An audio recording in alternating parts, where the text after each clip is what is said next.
Hey there, welcome. What is today? My God, the days all run together. It is Friday, October 23rd. This is Michael Bracy joining you from just outside Washington, D.C. Thank you for joining us for this week's edition of Music Cities Together Live, our weekly conversation show about music and policy and how we all are collectively trying to navigate 2020 and how we can not only rebuild our music scenes, but how we can reimagine and strengthen our music scenes as we look towards what is going to be a very compelling and complicated future. As always, again, thank you so much for spending part of your Friday with us. Thank you to Alex Dolvin for producing the program. Our format, as most of you know who do participate in this program, if you have questions about the event, you can put them in the chat or in the Q&A. We're going to get to as many questions as we can. This program is going to be archived on our YouTube page, along with all the other programs we've done since last May. If you feel like there's anything in this program you enjoy and you want to share with friends and colleagues, and you can always hit us up with questions, comments, thoughts, suggestions, nicely worded constructive criticism at musicpolicyforum@gmail.com. So today's program is another in the series that we've been doing over the last month or so, where we're checking in with different music scenes, and we're trying to not only get a sense of how different communities are dealing with 2020 and all the complexities of the year, but really more broadly, what are the basic sort of characteristics of the community? What are people doing to try to strengthen the music ecosystem, and how do all the pieces fit together? So today we're thrilled to be joined by Stefan Brackett and Shawn King, and we're gonna be talking about Denver and Colorado. Previous weeks, again, you can find in our archive, we've talked about Cleveland and the Ohio communities. We were with Portland last week, Seattle. Next Friday, we'll be in New Orleans for Halloween. We've been promised costume changes. It's gonna be great. Before we get into the conversation with Stefan and Shawn, a couple of updates as we do every Friday. Again, the Save Our Stages legislation is stuck as part of the broader stimulus conversations and negotiations that are happening on Capitol Hill. This is really playing out, unfortunately, the way we kind of anticipated it might, which basically is that it feels like the president maybe is not very good at politics and maybe is not particularly good at the art of the deal. So while Treasury Secretary Mnuchin and Speaker Pelosi have been meeting consistently to try to reach some consensus, it's very clear that there are no votes in the Senate. Mitch McConnell has no interest in taking up this legislation. We're out of time to get it done before the election. After the election, it's really hard to know kind of what those dynamics are going to be in terms of trying to move a stimulus package in the lame duck. A lot of this, again, is going to be dependent on what happens in the election itself. And so it's really uncharted territory in terms of if we're looking at November to get the stimulus package passed, if this is going to have to wait until January. Again, some of that is going to be a function of what happens with control of the Senate. So again, as we've said repeatedly, if the election plays out the way that some indicated it might, if the Democrats take the White House, if the Democrats take the Senate and keep the House, it is a virtual 100% certainty that there will be a massive stimulus package coming out of Washington in the first 90 days of next year. Again, a lot of uncertainty in the election. We don't have the crystal ball, so we're going to have to wait and see.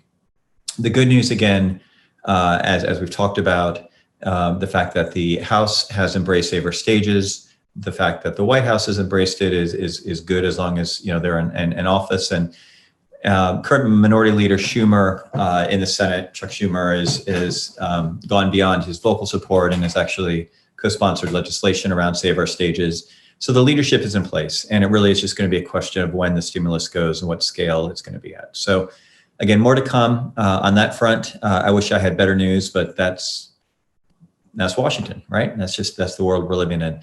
I also want to share with you all, if Alex could throw in the chat, a really good article from Vice that came out this week that ties in directly to the conversation we had previously around media structures and particularly around this whole kind of emerging conversation about media reparations, or how do we take ownership of the commercial radio policy conversation moving forward. And many of you did not live through the changes in commercial radio in the late 90s after consolidation was permitted in the 1996 Telecommunications Act. But Vice did a really good job of kind of drawing the connections to what radio consolidation did particularly for Black music, and it's good to kind of not only understand that history in terms of how policy decisions led to the sort of structural consolidation that really choked off culture and really put inordinate amount of power in too few corporate hands, but it really draws some very clear analogies to what are going to be some of the most important debates of the next 5 years. You may have seen the Justice Department has filed an antitrust action against Google. There's going to be more and more sort of discussions around the future of antitrust and corporate control.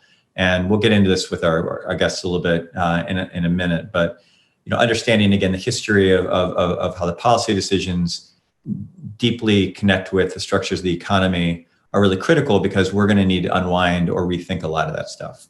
So I definitely recommend that article. Last thing at the outset, again, last week we announced the Music Policy Forum Intensive is going to take place November 19th and 20th. It's, of course, going to be virtual. We promise it's not going to be a lame Zoom conference. We are going to be focusing on the concept of 10 questions for 2021. What are the 10 things that we need to know as a music community as we get ready for 2021? And it's going to be about strategy and playing offense and really trying to understand not only the political wins, what's happening on the policy side, but also some of the deeper questions around, again, reimagining and rethinking what these whole structures look like and where do we fit into those conversations. And I think, Stefan and Shawn and also we're going to welcome in Janae later are going to have a lot to say about that. And we're excited, again, to host that conference on the 19th and 20th and hope that as many of you can join us as possible. Registration is open. And I think Alex put the link into the chat. So more to come on that. Now, let's bring in our guests and let's talk about Colorado. So Stefan, Brackett, Shawn King, let's start with you guys. Welcome. Thanks for joining us. No, it's good to be here. Thanks for having us, man. Yeah, no, Thank you.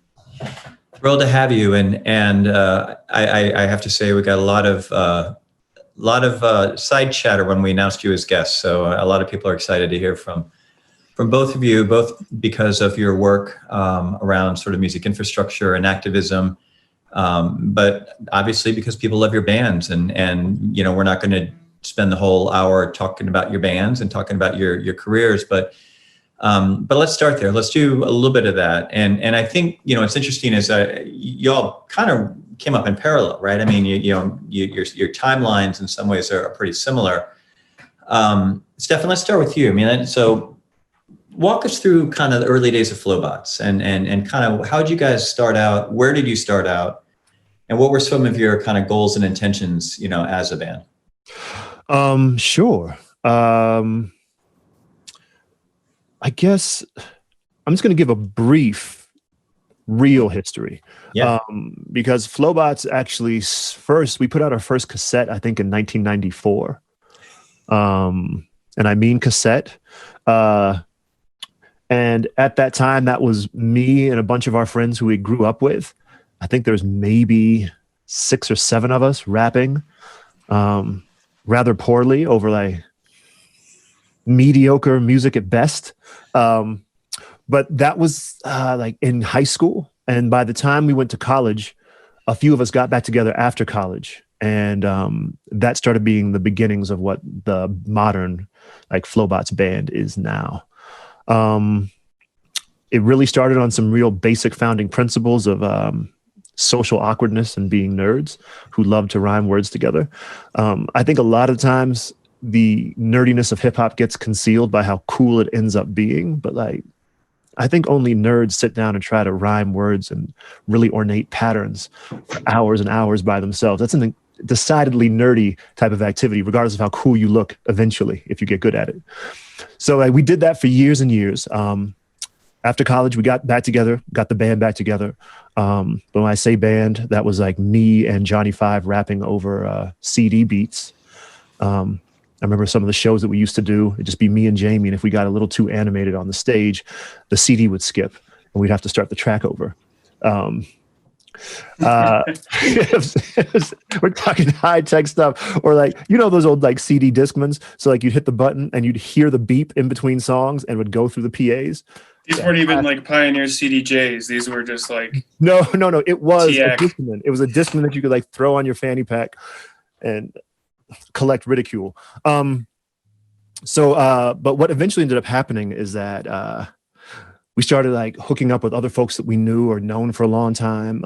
Andy Guerrero, who had his own band, Bob Schism at the time, he's like, "Hey, would you guys ever like perform with a band behind you?" We're like, "Yeah, that might be better than a Discman." And so it was. And after we did one show with his band backing us, that changed Flobots forever. And that's when Flobots became like a live band. And that's actually when we started not sucking. I think that gets left off a lot of times anytime a band is talking about themselves, like, when did you stop sucking? Kind of a thing. Because like, and I say that only because I'm going to be bringing this up later, because there's a important part of any kind of music ecosystem where your bands have to be able to develop. That's like the sucking phase, right? And without like venues and things that allow that to happen, it's very difficult for bands to start advancing to any kind of level. And at the point in time that we were in Denver, there was plenty of venues for bands that sucked. And we took a lot of advantage of that. So eventually, like, long story short, so once we stopped sucking, people started coming to our shows. It wasn't just friends that we had to like armbar into coming. We started getting better and better at it. We started practicing more than 30 minutes a week. We started doing 2 rehearsals. And eventually what ended up happening for us is that we thought that we were good enough to start like actually maybe like looking for label support or maybe trying to get a song on the radio. And everybody was just like, no, this will never work on the radio. We submitted one of our songs, Handlebars, in its earliest version off our first EP to a local radio station, 93.3, and they're like, this song will never be on the radio. And the thing is, like, they actually were right. And like in a year's time, we had refined the song, we refined our sound, we recorded it again, and then we submitted it again to the radio. And this time, it was since we submitted it as part of like this Hometown for the Holidays competition, it wasn't up to the radio station, it was up to the people, which in many ways also just pretty much aligns with our philosophy and our politics. It's like, well, let's give the mic to the people and see what they say. And the people resoundingly said, we want to hear more of the song, to the point that like the radio station was sick of playing it. But since that happened, we got added into rotation, even though we weren't signed. Even though 93.3 is still like a clear channel station, we had like snuck our way in. And once we snuck our way in, we kind of like were available to the network. So all of a sudden, somebody else picked it up in Arizona. And when that was happening, that's when labels paid attention. Because they're like, oh, this independent track somehow snuck its ways onto corporate radio and is doing well. That's when labels started coming to us. And that's when Universal Republic signed us. And that's when we had to make our proverbial deal with the devil. But it was very clear for us that the whole point of the band was not necessarily to make a whole bunch of money. The point was to increase this platform where we're pointing back to people and their power. And since that was actually our aim, it kind of worked out really well for us because the money levers didn't work. So they ended up actually paying us really well since we weren't talking about money. Oddly enough, grace of God there. And now in the years now that it's been, I think we're like maybe in like our 11th or 12th year of the band, we have really, really kind of de-emphasized a bit of that corporate grind. We had some small, like we split amicably with Universal Republic. We went with another like small group called Shanachie. Then we've done self-funding, and all of those things. Like the more and more we've been doing it just independently, the more and more it's been just like in line with our theories of change. And especially when we're looking at the moment and we're looking at the different state of the music industry. And while like many people are suffering at this point in time, it's also bringing up questions about like, well, some of the things that were here need never stand again. Some of the things that existed were these parasitic entities that have been extracting IP from people of color and people in poor communities since its inception. So there's also like a very real opportunity to look at alternatives, or to be able to put up alternatives that might be able to then sway the dominant institution. So I think the present is always a time of opportunity. And I think as musicians, as activists, as people, we are part of a relay race or a river of people who have found and made a way out of no way in the past. And it's incumbent upon us to do the same thing. So I'm really looking forward to having more for this conversation and really be able to speak to some of the opportunities of disruption in this moment. Thank you, Stefan. That's awesome. And, I just really want to amplify again, as we talked about some of the structural, aspects of the music community, historically, again, commercial radio is a place where up and coming bands would try to get a break, and the sort of legendary tale. Bruce Springsteen has a record out today, and that was always the Bruce Springsteen story. He couldn't, find someone to champion him, and he finally found, I think, a DJ in Cleveland, and started playing his music, and it wasn't the structure that was permitted by radio consolidation, which essentially is the poker game. Mm-hmm. Right. I mean, so the way it works now is you have to have your corporate money behind you in promotional dollars to even be eligible to be considered for airplay, which literally would not have happened for you guys. And so y'all were able to be one of the few anomalies to kind of circumvent that system. And Shawn, bringing you in and just talk a little bit about, sort of DeVotchKa's path. You have a little bit of a similar story, although it's non-commercial radio that really helped, kind of amplify you and helped to lead to something that turned into a pretty big exposure opportunity. And I don't know if you call it your big break, but certainly led to, some opportunities that otherwise you wouldn't have had. So what's the origin story of DeVotchKa? Let's just walk me through that a little bit, if you don't mind. Yeah, sure. Well, I came in 2000. Well, late '99 is when I met Nick and basically had a conversation with him in the basement of the Bluebird Theater in Denver, and said, I could be your drummer. And then we got together and had a rehearsal, and I basically said, like, I'm in 5 bands right now. I'm doing a jazz band with Ron Miles as our mentor, and I've got a wedding band going on. I've got, my rockabilly outfit. I was like, the only thing I want to do is get out of town. And he was like, yeah, I want to do that too. And I didn't realize that he was serious, and he did want to get out of town. So we just hustled for a while, didn't make any money, and had side jobs here in Denver. And then, our break was on non-commercial radio because our manager, Rob, had gotten a disc of our first record that we had done together. There was one before I was with the band. And then our disc got into the hands of a DJ. Why is his name escaping me right now? KCRW, famous DJ from KCRW. And he spun a track called Queen of the Surface Streets, was on it, which is like our indie release. And it was kind of sloppy how that all went, because kind of like what Stefan's story shares is that our fans would call KCRW and be like, play that song. And he actually emailed us and said, you guys, you can't stuff the ballot box like that. Yeah, it's not going to help me to get 200 emails saying, play that DeVotchKa song. He's like, it's not really how it works. Nick Harcourt is his name. And so then later on, when we came out with the next record, there happened to be a couple songs on it that Nick really, really liked, and he spun those. And the story is that the track called You Love Me was spinning while Jonathan and Valerie, the directors, were waking up in bed, working on their little movie. And they said, that's what we want. And as they got the record, they actually heard another song called How It Ends on that record. And that became the one that they really focused on. So the one, strangely, the quote hit was not what got them to what has done, like, I can't mince words. It's been like the bread and butter song for us.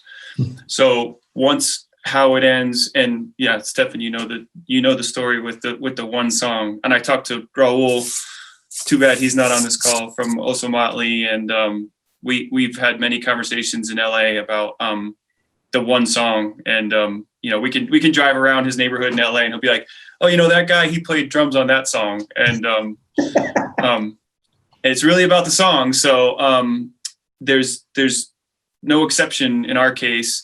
How It Ends got onto the movie, which created this snowball effect. And then we got on the trailer of Gears of War, which was a huge thing in the gaming community. And then strange licenses from all over the place that we didn't expect, from like Gerber to a Swedish milk company to, startup companies, all kinds of stuff. Even to this season, just a couple months ago, you guys might have seen this really janky, like kind of like grab all commercial that's like, let's get out there and travel. And it's like sponsored by Hyatt and Southwest and United. And it's basically like a commercial funded by the industry. and that song again was licensed, and it's all because our manager Rob got a CD into the hands of Nick Harcourt, who happened to like one song back in like 2002. And I think both those stories, really get at something we talk about every week, which is that these are ecosystems. These are interconnected. Musicians can't make music in a vacuum and just hope to find audiences. It's all about how do we lift each other up? How do we draw those connections? Obviously the music industry itself is in a period of tremendous flux, and we're seeing these traditional kind of radio models sort of evolving into something very different in terms of what's happening in terms of streaming and creating opportunities. And so we're going to talk about that in a few minutes in terms of, what you're seeing with the communities that you're both working in Colorado. Before we get to that though, Stefan, I want to go to the next, kind of part of your history, which I think is fascinating, which is basically, so a bunch of comic book nerds sort of accidentally have a hit, sort of accidentally have a major label deal. Yeah. All of a sudden have a national platform right in the early days of social media. And you all sort of look at each other and like, what do we do with this? And so could you kind of talk a little bit about the arc of your social justice and activism work and how that led to what you have helped build with a lot of people in Denver? Absolutely. I felt like, especially when we were like really, really buzzing and really popular, people would ask us, when did the activism show up for y'all? Or what came first, the music or the activism? And the resounding answer is actually the activism. When Jami and I were kids, our families met because they expressed the same kind of firebrand radical politics at PTA meetings. Like that's how our families met. It's like, oh, I like what she says, or I like what they say. Like it's a family value for us. So even when Jami and I were doing these comic books, like our comic books, if you go back and read the ones that we did in like 4th grade and 5th grade, are so heavily handed social justice warrior stuff. It's almost embarrassing. So even like when Jami and I were first getting together and rapping together, like those same themes showed up. So that was actually kind of like an anchor document for Flobots. And at first we just kind of assumed that, a lot of bands kind of assume that they will never have a platform. But for us, we kind of assumed that we're like, oh, but what if we did? And so before we were even signed, we had created a nonprofit organization, and that was Flobots. First it was fightwithtools.org, then it became flobots.org.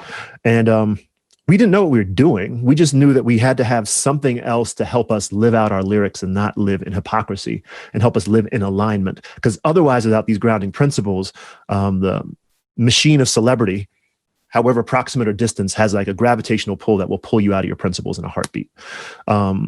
So even before that, we are like, okay, if we're always doing this, then like when we created our nonprofit organizations, like this is a way to keep us accountable to the community and also keep our artwork in alignment. And when we got signed, which was the thing that none of us expected, we took that platform that we created and brought it national. And at first, it was amazing. It seemed like everything was incredible. It was Obama was about to be named the nominee. So it was really easy to create a curriculum around just like getting all of our fans, our growing fans, involved in voter registration. Really direct, really easy. We were touring. We would meet up with them. Like people who were part of our street team would show up at a venue with their flag bandanas and get in line, register people in line to vote, and then they get in for free. And then we'd kind of have a meet and greet with them afterwards. It was very simple. After the election, it was much less so. Trying to then foster the civic development of around 11,000 fans who we'd had engaged in a social media platform that we created using Drupal. So and then with a staff of 2 people, that's all we had. I'm telling you, we didn't know what we were doing. So there was no infrastructure in place to take a group of 11,000 people spread across the continental United States, and some people in England and some people in France, and help them develop and introduce them to tools of power and agency in their own localities. So what ended up happening, to be perfectly honest, is that we ended up getting into a contract with a bunch of people that we couldn't deliver on. And it was heartbreaking because we realized like we had the best of intentions, but we had not set up anybody for success. And there was a point in time where we actually had to like kind of closet the entire organization and then sit down for 6 months and figure out, well, what can we do? What things are we doing well? And one of the background programs that we've been doing the entire time was this kind of this music therapy program at the Denver Children's Home, which is a residential treatment facility. That was also one of the things we'd been doing from the very beginning. And we never stopped that programming. And then after 6 months, we were like, well, this is actually working. This is introducing people to power. This is allowing musicians to come in and be of real use and see themselves in a different way and be a very real resource. And it's an alternative way. It's an alternative way to approach the gigging economy with contribution at the fore. And so when we came back, that kind of became what was the basis for Youth on Record. So it went from Fight with Tools to Flobots.org to Youth on Record. And in that, it went from an ambition of a band who just wanted to do good to, I feel like, the support of a city who came up with like very real plans to actually do good, to be able to evaluate it and to improve upon it. So now we're at Youth on Record. We just have incredible leadership, incredible buy-in, incredible team members, a great group of musicians, a great group of contributors, which Shawn is, that is actually allowing us to do very real hard numbers change towards the liberation of the young people in the city. And we feel like if you are liberating the young people, then you're actually creating a pathway of liberation for us all. So we've spent a lot of time in Colorado this year. We've had a lot of Colorado guests on the program and a lot of Denver guests. And of course, Jami Duffy, the executive director of Youth on Record, was with us earlier this year. So if you are interested in doing a deep dive, just go to our archive and find the conversation we had with Jami, which was great. But I think in terms of thinking about kind of the music ecosystem conversation and the Denver scene, what this has meant then with Youth on Record, gross simplification, but just in one context, it's been a pathway for Denver musicians and other creators to have a job, right? Yeah. Have an opportunity to get paid to do work that feels aligned with their mission. And it's also sort of now you've got multiple generations of Denver students have come up in these programs, and now they're going out and they're creating on their own and they're doing their own thing and they're building their scenes. Yep. And could you kind of, I mean, that's a long, I mean, you could go for, 2 hours on sort of what that dynamic has looked like, but, could you just maybe kind of capture, and again, this is pre-pandemic, right? So let's not talk about what you do in 2020, but in previous years moving forward, like what does that sort of intergenerational sort of dialogue look like? How does that been working?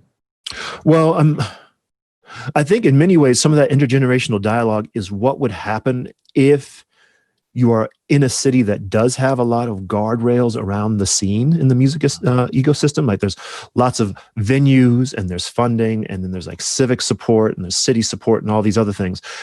It creates this topsoil for a scene to be regenerative. But what we're finding, especially in cities like Denver, where, what is this, like the number 2 most rapidly gentrifying city in the country, that topsoil gets eradicated.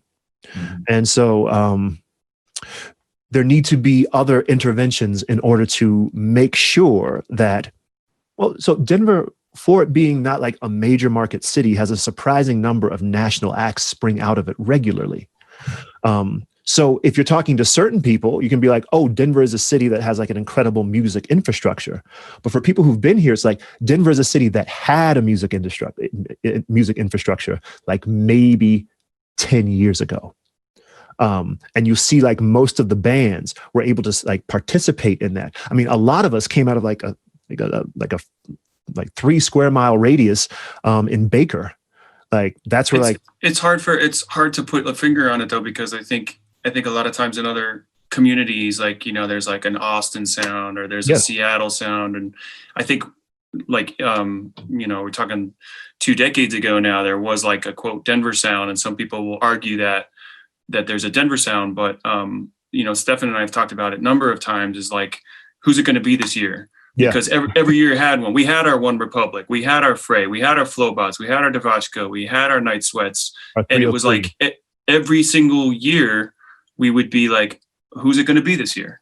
And there's not the same kind of, I wouldn't say there's the same kind of through line with what comes out of the scene. So not to interrupt you, but I do think that there's something to be said about Denver is getting big names out there.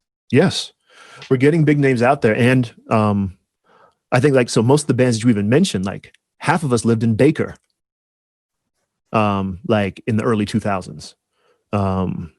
And like in that, like there was this beautiful kind of ecosystem that had venues for people to suck, venues for us to do shows together, venues where like radio stations would come by and like check out stuff, all of those things. But with that feeling very interrupted now with gentrification, it just highlights how important other interventions like Youth on Record are, where like, well, how do you maintain the topsoil? Well, like we have to start putting in other types of, we have to put trees in that like bring in roots. So like, let's let Youth on Record be one of these institutions that allows for somebody to come as a student and then, then they become a volunteer. And then maybe they start helping out with Open Lab. And then maybe we hire them on as like a partner artist who helps out with things. And then maybe eventually they become a teaching artist. All of those things, we're still like trying to develop not only their survival skills in the music industry, but just surviving oppression as a whole. And that's what we're doing at Youth on Records. Is like, well, where are young people at? Okay, all of them love music. Okay, then like in that and like sharing with them about music and how to make their own music, teaching them survival skills for this system, including how to be a musician in a rapidly gentrifying city and still stick around. And I don't think one of the things I love about like being in Denver is that there are a lot of other organizations who have that same thing in mind, and we're all feverishly working on techniques to create a network to keep our artists here. But that can't happen by accident. And it's great to be in a city where people see that and they have their eyes wide open. So we can stop this rapid talent drain that's happening almost entirely because of rent and how much it's gone up. Yeah. And you know, my arc with Denver, you know, and in a certain extent, you know, so going back 15 years, you know, I had no sense of anything in Denver, right? I mean, I vaguely knew of a couple of bands. It wasn't a city I'd ever thought about. I mean, you know, the probably the closest, you know, sort of, or most meaningful connection to Denver was like U2 at Red Rocks, you know, I mean, it was like, I thought about the place. I didn't really think about the bands. And one of the things that struck me going back, you know, probably 8-10 years was the intensity with the intensity and the intention around the ecosystem coming together to try to understand what do we have, what are the pieces that we have, and how do we align the resources, and how do we try to put the pieces together. And I would argue that there's been sort of, you know, so if one of the, you know, I mean, again, this is all gross simplification for the, you know, longer conversations or squeezed into a compressed into a short amount of time, but you know, if one of the, you know, sort of transformative elements of this switch from analog to digital is the fact that people can live anywhere, right? You don't have to go to New York, you don't have to go to LA, you don't have to do the things historically you would feel like you'd have to do. And, you know, it feels to me, I see some very strong analogies behind the way that the Canadian independent music industry, because of Radio Star Maker, because of Factor, because they were building sort of resources and tools and money for bands. We had the Canadian independent band invasion, you know, and you know, for 5, 6, 7 years, where you just couldn't get out of your way without you know, bumping into another Canadian indie band. You never went through a version of that, and you checked off a bunch of bands that maybe would not have had a national platform or the ability to have a national following. And now, you know, Nathaniel Rateliff is selling out Wolf Trap. I mean, it's just really, really interesting to see how that scales. And I think just to put a point on it, the fact that,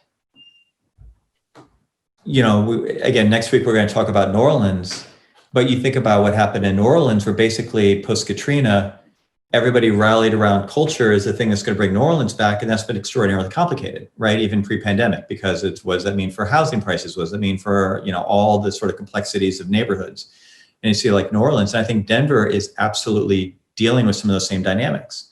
Like this is it feels like a community where Denver didn't used to be the hip town. If you were like wanted to have a music career, you know, obviously it was a quality of life town. I mean, it was a little bit of is it Cowtown? Is that an insult? Can I say Cowtown? That's what it was. No, the cowboy curse, all of that is real. So it had certain characteristics, but then it had this buzz around it. A lot of people moving in, and same with Fort Collins. And now that whole question around sustainability and like, how does the city grow and change and evolve, in part because of the reputation around culture? And then how do you sort of maintain that?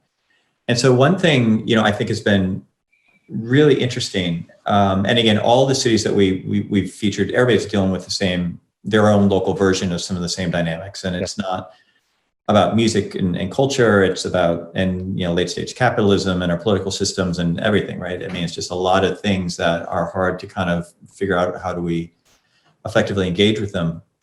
But it has been fascinating to see Denver as a city and Colorado as a state, again, bring a lot of intentionality into this. And you've got some great leaders. Y'all we have the previous and now the incoming Colorado State Music Ambassador. Congratulations. We have, I don't know if that's quasi-royalty. So Shawn, you were the first Colorado State Music Ambassador. Could you talk to us a little bit about what does that mean? What is a music ambassador? Ambassador King. Yes. Thank you, Ambassador Brackett.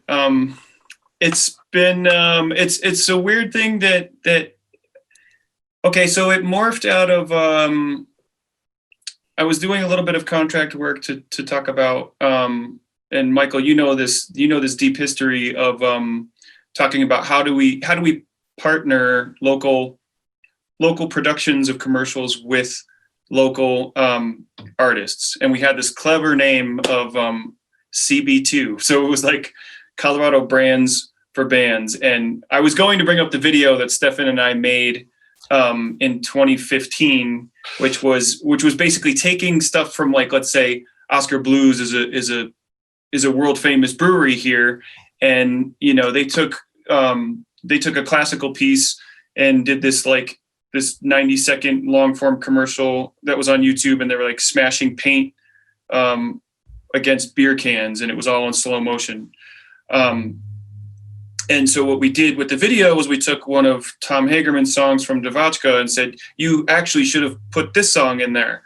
And we recut with my incredible, garage band and iMovie skills, put together a compelling video document of like why this should be happening. And the reason I got that job in the first place is because my good friend, Jeff Linsenmeyer, who's in Nashville, he does tracks for Keith Urban now. He and I were doing custom commercial things, and anyways, so through Colorado Creative Industries and later with Bohemian, the Bohemian Foundation in Fort Collins, this kind of morphed into how do we do more of this? And it's actually comes, I was telling Stefan yesterday, this comes full circle because after that CB2 video, I was greenlit and said, okay, how about this becomes something else? What do we call this? Because it doesn't really make any sense. You're just going around being this middleman who's like schmoozing, kind of like what you would do backstage at shows anyway. How do we put a fancy title on this? Bryce Merrill came up with the idea of calling it an ambassador role, and I was like, now that's smart. that's just a silly term for doing what I'm doing. And at that point, there was a Bank of Colorado commercial that was coming down the pike, and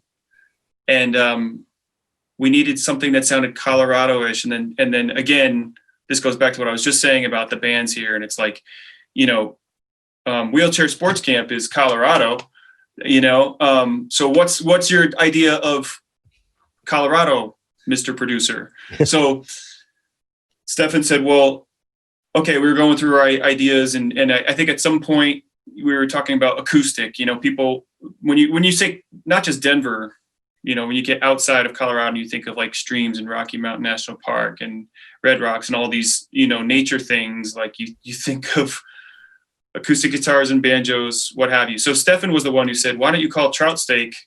And they had a song, and I was like, okay. And they knew nothing about licensing. And this was all so rogue, really, really just being like, can I get an instrumental I hope I'm not offending any of them if they're on the call right now, but like they didn't have a clean instrumental because one of the people playing banjo was singing into the mic, which was getting onto the banjo track. So we couldn't even get, like, we were getting this thing rolling. There was decent amount of money at stake here to get this song in the commercial, and we couldn't get an instrumental. And that finally did happen. And so I feel like that was around late 2016 or something. And what brings it back to today is that I was just saying that brand, the Bank of Colorado, fell in love with that song, fell in love with those guys, went to their shows. They invite them to their parties and play them at their Christmas parties. So they fell in love with that specific song and just kept relicensing it. So in the middle of the pandemic, just last week, I get a call saying, hey, we need to up this license for an additional year, X amount of dollars. And I'm like, and then the producer says to me, do you think that's going to be okay? And I texted her back instantly. I'm like, you've just paid rent for the entire band. It's going to be fine. So that's, I think that was like one of the big win stories from this whole evolution from like, can we put bands to brands to be calling it an ambassadorship. And ultimately it kind of segues into my continuing work with Youth on Record, which is another story, but yeah, it's been kind of an interesting partnership, accidental partnership with Stefan the whole time. So I just want to tie this in a bow because I think it's really important. So again, you've got Colorado Creative Industries is the state arts agency essentially, but they're different than most state arts agencies because they take a creative economy lens, and that they're not just looking at the non-commercial sector, but they're trying to figure out what can they do for industries, what can they do for businesses in the creative sector. They're thinking strategically about, okay, where do we have leverage? Where do we have, what do we have that could be beneficial if we don't have a lot of money? We don't, and it's not really a granting organization per se. They have some grants, but what do they have? And so this notion of saying there are all these Colorado companies that already spend money to license music. They're already doing commercials. They already associate with Colorado. If that bridge was built, to let them know that, hey, there are local bands that are making great music that might fit exactly what you're looking for. And then if you have people like Shawn who can then be that broker essentially to say, I'll make it easy for you. Like, we'll just put this thing together. And again, as we all know, and again, this is pre-pandemic, but even more important in the pandemic, but in the music economy, people just need freaking money. I mean, they just need, the idea of getting mailbox money through, through this type of sync license is huge, right? I mean, it really can change. So I think it's a really good example that, the things that we need to think about as a community, again, go beyond, the policy engagement work needs to go beyond living in crisis. Mm-hmm. And I've said every week, and I continue to say, someone who's been very blessed to do, public policy work around the music community for almost 25 years, the Save Our Stages campaign is by far and away the most impressive, integrated, sort of messaging, political, everything campaign. It's just been brilliant. It's been spectacular. But that came from a moment of crisis, and we can't let that be sort of what we do, is always be responding to something and just trying to, fight for lives. We've got to be building these relationships moving forward and do it in a way that the way, we sort of describe it as sort of like this non-transactional engagement. Have these relationships, get to know people, figure out where there's alignment, figure out where people can do for each other. And then you don't know, what could result from that. There's a story, just real quick, Shawn, I want to share the story about you in New Orleans, because I don't think people know this story. But Shawn and I were in New Orleans at the end of a musician activism retreat that I helped organize. And at that particular retreat, the Obama administration had a White House official who was in charge of intellectual property enforcement. And so she couldn't make laws, she couldn't make regulations, but she was sort of like a strategist working in the White House to figure out what could we do in IP. And this was, I don't know, Shawn, you'll know exactly what year this was, but we were, and she came down to our retreat because she wanted to meet musicians and just talk about IP and what's happening with unauthorized, kind of file sharing and all this other stuff. Yeah, it was 2011. God, we're old, Shawn. I'm old. And so we were in the van on the way back to the airport, and Shawn's on his phone, and his face falls, like he's crestfallen. And we're like, what happened? And the Razor, you mean? The new DeVotchKa record had just leaked. Yeah, right. Yeah. And because Shawn does social media for the band, he's like, oh my God, and we're like, well, how do you feel? And he's like, it sucks that it leaked because we've got a whole rollout schedule. We got a plan, like all this, it's kind of good that people care, right? I mean, so that's always a problem in music. If nobody cares about you, you're dead, So I appreciate that people care. But the thing that really is frustrating, Shawn says to the IP enforcement coordinator, is that our fans are like on these fake iTunes sites in Russia, giving credit cards. They're buying the record, paying for it, even though it's like completely unauthorized and illegal. This isn't Napster file trading. This is like a spoof of iTunes. And Victoria Espinel took that information. She was so impressed by that, and it really put on a light bulb for her. And she knew that she couldn't fix file trading. She couldn't fix all sorts of things. But what she could do is she could go to the American credit card companies and say, these are businesses that are doing counterfeit iTunes sites, digital distribution sites. Don't do business with them. And they reached an agreement. And she shut that down. And that basically was incubated by Shawn being in the back of a van on the airport to New Orleans. And so the point is, again, not everything needs to be a massive campaign. Yeah. And I think, the work that you do in Colorado, working with city officials, working with state officials, constantly being in a conversation leads to things that we don't necessarily have to come in with the ask. It's just what can we do together? So Stefan, I'd love to talk a little bit about your mandate as ambassador, if you have any thoughts about what you're going to do. Again, that was supposed to be announced before the pandemic, got put on hold, was formally announced this week. But what are some of the things you're thinking about? Well, I wanted to speak to a little bit about how brave Shawn had to be the first ambassador when it was so nebulous. He had the unenviable task of hey, do something good with it and make it something that we can all take credit for once you succeed. and he did. That was a lot. It was a whole lot. It was a whole lot. And I feel like one of the things we have to do with this ambassadorship is you talked about a cow town earlier, right? In Denver, we used to call it the cowboy curse. I'm not sure if you're familiar with that term, but it was just this kind of belief that the image of Denver and Colorado was always going to be this kind of Wild West cowboy thing. It was going to be a cultural wasteland. That's what, when people came and visited, that's what they believed. That was the story. That was the narrative. Even when we had vibrant music, arts, theater scenes bubbling the entire time, there was still that kind of belief. And so I think the cowboy curse itself has still permeated into our conception of Denver as far as how much lip service sometimes gets paid towards the arts and how little support sometimes shows up. But I do think Denver's actually doing doing amazing job with what we can. But if we compare some of our arts budgets to other cities, it's kind of preposterous. I think Denver Arts and Venues have been able to do amazing things, but our art agency makes all of its money off of the revenue of one venue, Red Rocks. So when Red Rock season is great, then yeah, we've got lots of stuff for the arts. Now, half of our brilliant people are furloughed.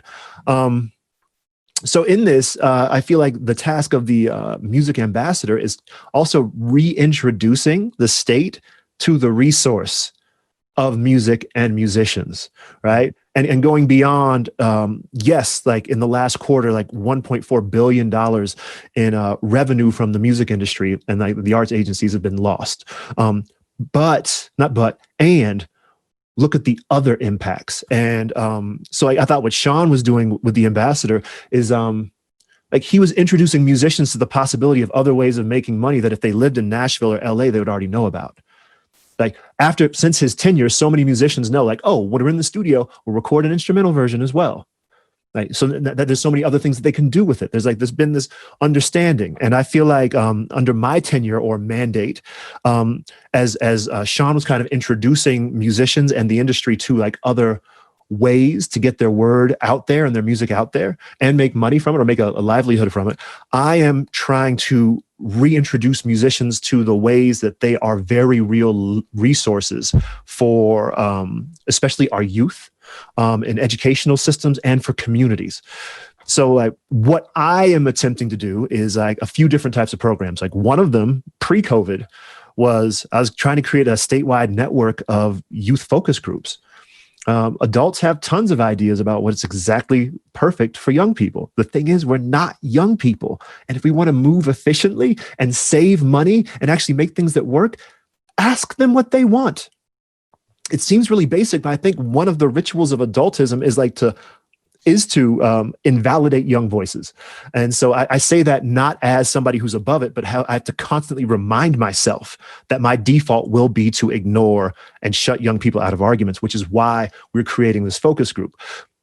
The focus group thing has changed because I can't drive all over the place and build relationships in these neighborhoods, but we're going to figure out how we talk to different culture bearers and educators to kind of like create some other like kind of digital version while not adding to the already digital like screen fatigue of young people. So that's why we're looking at that. But it's still incredibly important, and we need to have young voices with whatever we're trying to do. But also like under COVID or even before COVID, Colorado has a lot of musicians who really give a damn, and it's really amazing and it's really special. And so one of the things I was noticing, like as somebody who was trained as a teacher, as a professional musician, I was noticing there was like a crucial disconnect between schools and community outlets and musicians. Like everybody wanted musicians, but nobody knew how to set a musician up to do it successfully. Mm-hmm. I can't tell you like how many great musicians I know who've showed up to do a gig for second graders, and they're like, I don't think I've ever talked to 39-year-olds at once. The set list that's worse than like the toughest crowd ever, though. Yes, and like, and if your set list isn't right, like you can't do what killed at Carnegie Hall. Like it has to be different. But musicians are very adaptable. So like we created this thing called the Mike class, musicians and community classes. It's this one-day workshop where musicians who really want to be doing more works in schools, libraries, jails, prisons. This kind of gives like a kind of way to like shift, be able to leverage the strength that musicians already have. So it's like, okay, you already know what you have to do if you're doing a set list at a coffee shop or at a festival. Like, you know what the different gear is that you have to bring, all those things. You know what you need to do to make to ensure that you have a good show.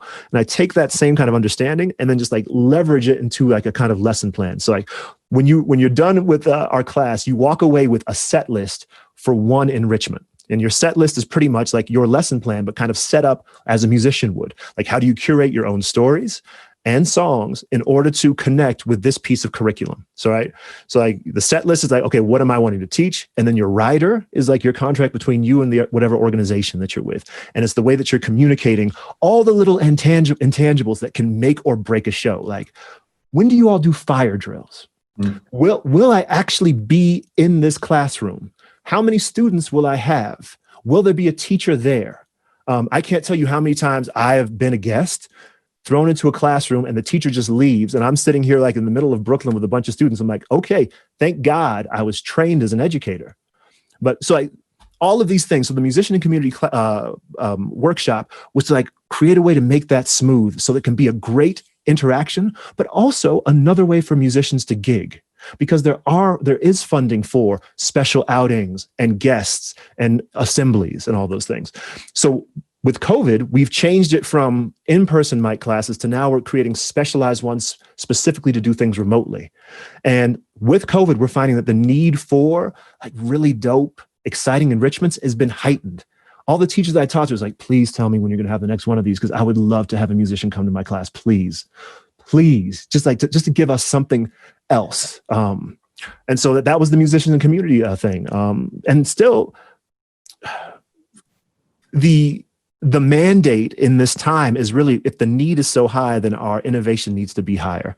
So I'm trying to work with all these other organizations like Joy Bomb and things, and trying to figure out how we even change the permitting of the city around block parties to possibly this spring be able to set up some sort of mobile stage where we can go into a neighborhood, set up in the middle of the street, block the street off, play a 15, 20-minute set, then move to the next street, and try to get.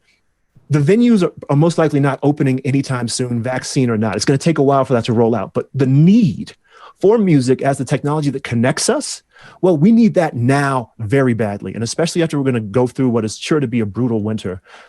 How do we start like thinking about these things? So that's one of the other things I'm feeling that is necessary and incumbent upon me in this mandate is like trying to figure out different workarounds so that musicians can stay here, can make a livelihood, and can then also contribute and see themselves as a valuable resource. That's so good, Stefan.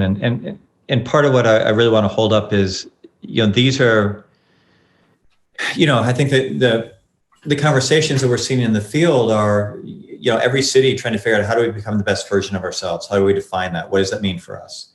And it doesn't mean that we need to be Seattle. It doesn't mean we need to be Nashville. And it means, like, what are we? But then how are we doing that work in the broader context of everybody else who's doing this stuff, right? So, we don't, not everybody has to reinvent the wheel. If somebody's got a really good idea that you could, apply, or you could learn from. It's like, great, I'll take that idea. So that's what we've seen this year with the Revs process, which has been pretty remarkable. And it's certainly what we're looking forward to, moving forward, is like, how do we build that connective tissue? So again, we're inspiring each other, we're learning from each other, we're sharing from each other, but we're not sort of overwhelmed.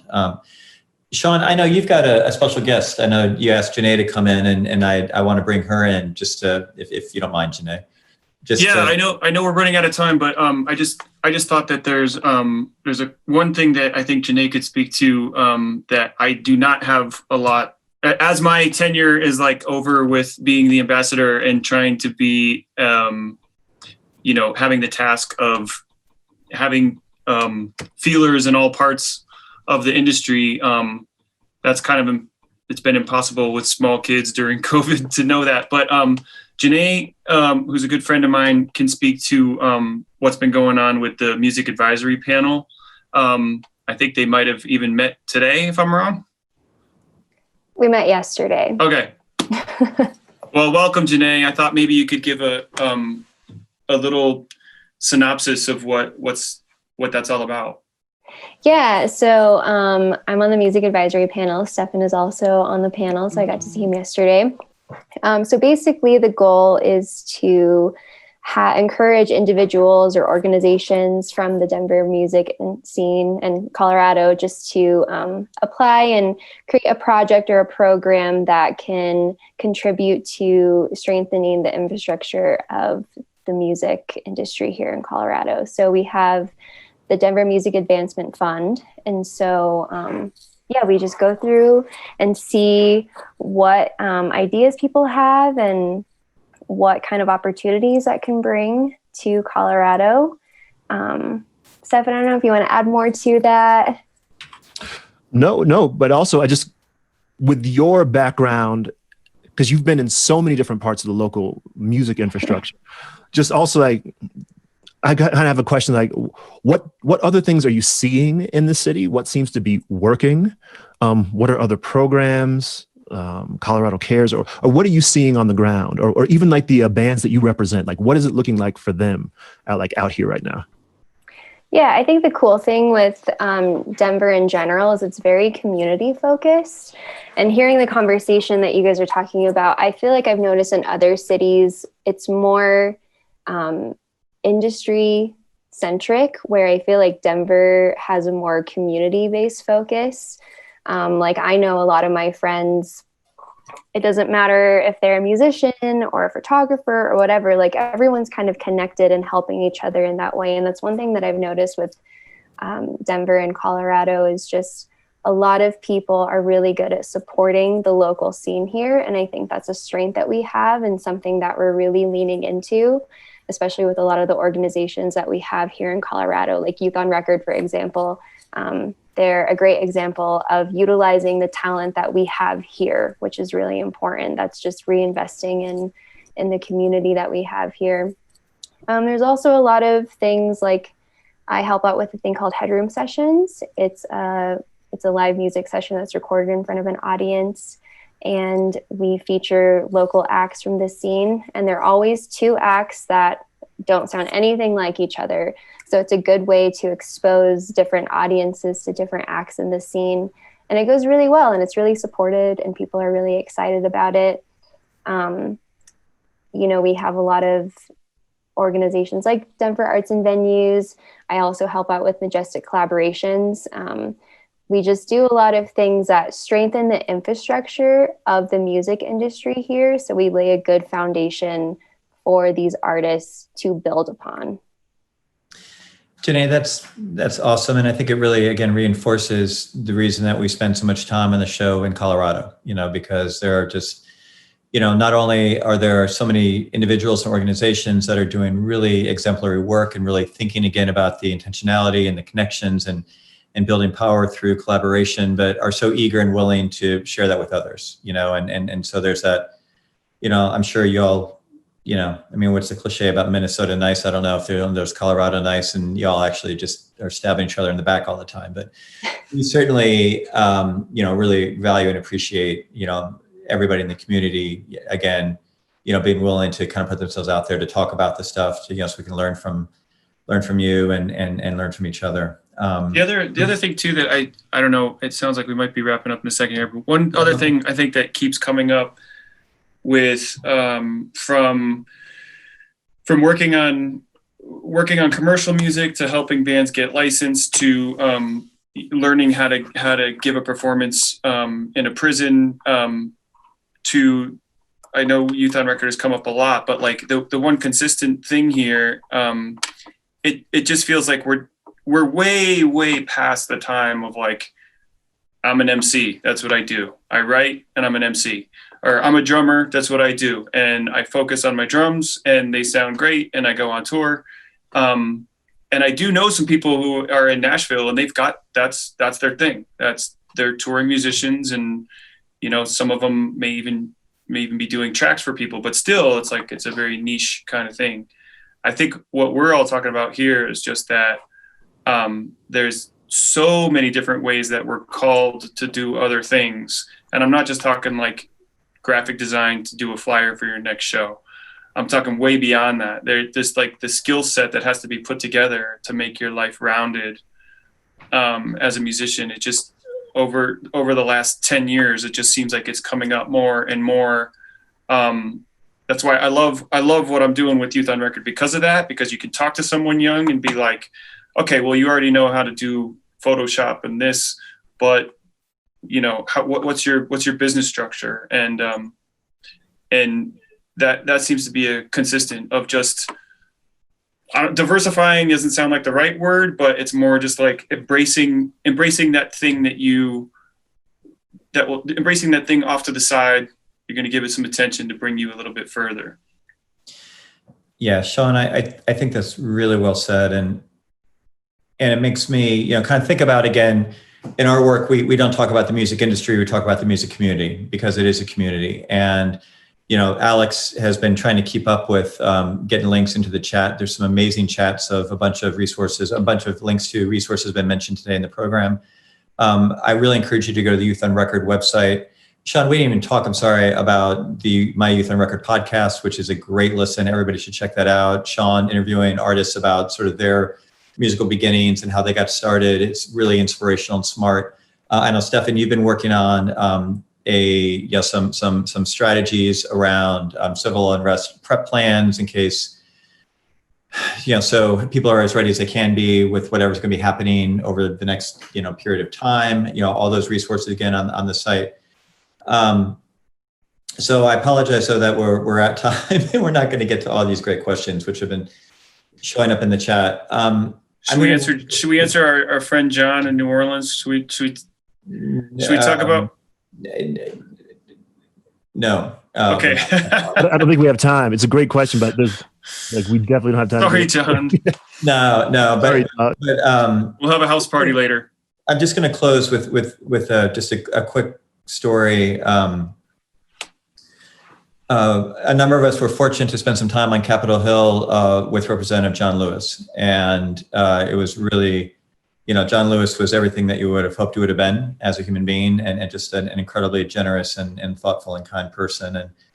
And Representative Lewis was, he loved music and he loved musicians, and he was less interested in kind of telling war stories and more interested in like hearing from our group. And Stefan was with us, and Representative Lewis, asked us just a number of years ago, like, what can I think about? Like, what are the questions from musicians? Like, what can we do? And Stefan, I think this was off the top of your head. I don't know if you had prepared this, but, basically thought about it for a second and said, well, the question that I think we have to answer is who's going to set the price of culture? What are we going to do as a country and as a world to think about who controls culture and what are the economics around that, and who do we empower to set those prices or set those economics essentially? And I've always, I just think that's such an important framework, because as we move into, again, all the changes are going to happen. We're going to get over COVID at some point. We're going to be, again, we're not rebuilding, we're reimagining, we're rethinking how these structures work. We're thinking about how do we all connect together, whether it's policymakers or activists or musicians or philanthropy, and bring all those pieces together to really think about these core issues about how do we do this thing better, and how do we ultimately value music, which is not just economics, but it's understanding the value of music in terms of our humanity. So I'm sorry we went long. Shawn and Stefan and Janae, thank you so much for joining us. Alex, thank you as always for doing a great job producing. Thanks to all the great questions and all the stuff in the chat. I'm sorry I didn't get to everything. Again, this will be on our YouTube page. So if there's something you like today, you want to share with your friends, please send them the link. If you have questions, comments, concerns, suggestions, musicpolicyforum@gmail.com. We will be back next Friday visiting with our New Orleans friends, and you guys set a high bar for them. So we'll see if they can bring it. All righty, guys, have a great weekend. Thanks again. We'll see you next week. Thank you. Thanks. Bye. Thanks much. Thanks, everybody.